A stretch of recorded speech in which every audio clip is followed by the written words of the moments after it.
તો guys YouTuber બનતા પહેલાં છે ને હું તમને યુટ્યુબરના ખર્ચા કેટલા છે ને એની ખાલી એક ઝલક બતાવું. મારે તો 6 મહિના થઈ ગયા છે, હજી યુટ્યુબમાંથી કંઈ પેમેન્ટ નથી આવ્યું, પણ એના ખર્ચા કેટલા હોય ને હું તમને બતાવું. પેમેન્ટ તો જ્યારે આવે ત્યારે, પણ અત્યારે પહેલાં ખર્ચા જુઓ.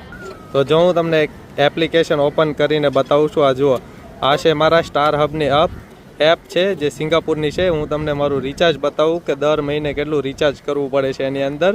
ખાલી તો વિડીયો અપલોડ કરવા માટે તે કેટલું રિચાર્જ ને બધું જોયા નહીં બતાવું. જો ખુલ્લી ગયું ને, જો તમે અહીંયા જોઈ શકો છો 82.90 આઈઆઈડી છે, 25 અને જીબી નેટ છે. આ 4 જીબી ઇન્ટરનેશનલ રોમિંગ કરાવેલું છે. આ 41.86 જીબી પડ્યું છે, જે પહેલાં 200 જીબી હતું. ટોટલ કેટલું થાય? આ 82 પ્લસ મેં $120નું રિચાર્જ કરાવ્યું હતું. તો હું તમને બતાવું કે $120 કેટલા થાય. 120 ગુણ્યા સિંગાપુરનો રેટ છે 63 રૂપિયા. તો 7500નું તો ભાઈ 7500નું તો ખાલી યુટ્યુબરનું